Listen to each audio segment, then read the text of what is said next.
भैया ये क्या करते हैं?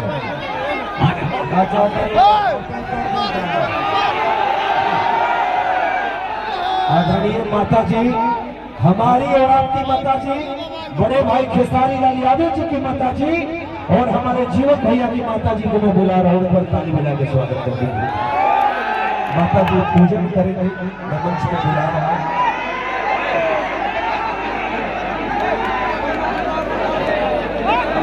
आइए मंच पे बुला रहा हूँ।